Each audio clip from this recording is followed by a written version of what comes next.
किसान भाइयों नमस्कार। किसान कल्याण मंच पर आपका एक बार फिर से स्वागत है, एक नवीन और महत्वपूर्ण जानकारी के साथ।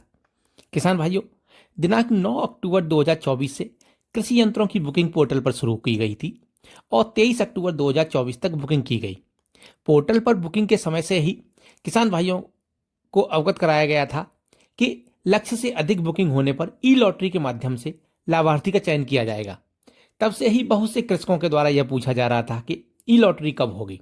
किसान भाइयों, यंत्रों की बुकिंग की जानकारी का वीडियो में ही हमने आपको अवगत कराया था कि ई लॉटरी की सूचना हम आपको सबसे पहले देंगे। वायदे के मुताबिक किसान भाइयों, ई लॉटरी की सूचना की जानकारी लेकर के हम आपके सामने हाजिर हैं। किसान भाइयों, ई लॉटरी कब होनी है, ई लॉटरी के समय आप कैसे उपस्थित हो सकते हैं आदि की संपूर्ण जानकारी आप तक पहुंचाएंगे। किंतु इससे पहले किसान भाइयों, अगर आप किसान कल्याण मंच पर नए हैं अथवा किसान कल्याण मंच पर आकर के जानकारी लेते रहे हैं किंतु अभी तक आपने किसान कल्याण मंच को सब्सक्राइब नहीं किया है, तो आपसे अनुरोध है कि आप किसान कल्याण मंच नामक चैनल को सब्सक्राइब जरूर कर लें, क्योंकि यह बात तो आप बखूबी जानते हैं कि किसान कल्याण मंच आपको किसानों से संबंधित नवीनतम, उपयोगी और महत्वपूर्ण जानकारी उपलब्ध कराने के लिए समर्पित है। अगर आप चैनल को सब्सक्राइब कर लेते हैं तो चैनल पर प्रसारित होने वाली जानकारी आप तक सबसे पहले पहुंचती है, इसलिए चैनल को सब्सक्राइब जरूर कर लें। आइए आते हैं आज की जानकारी पर, ई लॉटरी की सूचना से संबंधित। किसान भाइयों, सबसे पहले तो आपको यह अवगत करा देते हैं कि कृषि निर्देशालय द्वारा यंत्रों के लिए लाभार्थी चयन हेतु ई लॉटरी की तारीख निर्धारित कर दी गई है। यह 2 तारीख निर्धारित की गई है, किंतु आपके जनपद में इन दोनों तारीखों में से किसी एक तारीख को ही ई लॉटरी की जाएगी। तारीख है दिनांक 13 नवंबर 2024 तथा दिनांक 14 नवंबर 2024। अर्थात आपके जनपद में इन दोनों तारीख में से किसी एक तारीख को ही ई लॉटरी की जाएगी। अब प्रश्न आता है कि कौन से जनपद में किस तारीख को ई लॉटरी की होगी, इसका निर्धारण कैसे होगा।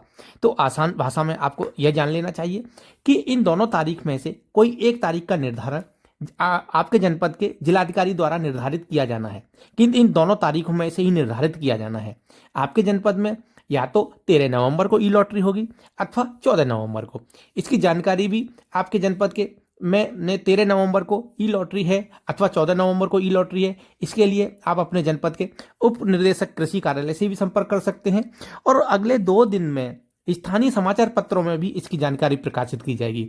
तो आप अपने जनपद के प्रमुख समाचार पत्रों पर भी नज़र बना करके रख सकते हैं, जिससे आपको ई लॉटरी की जानकारी हो सके। ई लॉटरी के स्थान के संबंध में भी आपको अवगत कराएं तो इसका निर्धारण भी आपके जनपद के जिलाधिकारी द्वारा ही किया जाना है कि किस स्थान पर ई लॉटरी कराई जाए। किंतु स्थान ऐसा होगा जहां पर 50 से 100 किसान ई लॉटरी की प्रक्रिया में को होते हुए देख सकें। यह स्थान आपके जनपद में कलेक्ट्रेट सभागार हो सकता है अथवा विकास भवन का सभागार भी हो सकता है। इसके अतिरिक्त भी कोई अन्य स्थान भी हो सकता है या सभागार हो सकता है जहां पर 50-100 किसान के बैठने की व्यवस्था हो। ऐसे स्थान को ई लॉटरी के लिए उपयुक्त रहेगा। ई लॉटरी के संबंध में अगर आपके मन में भी कोई जिज्ञासा है, कोई प्रश्न है, तो आप कमेंट सेक्शन में जाकर के पूछ सकते हैं। इसके समाधान का हर संभव प्रयास किया जाएगा। और आपको यह जानकारी कैसी लगी? अगर अच्छी लगी हो तो लाइक जरूर कर दीजिएगा।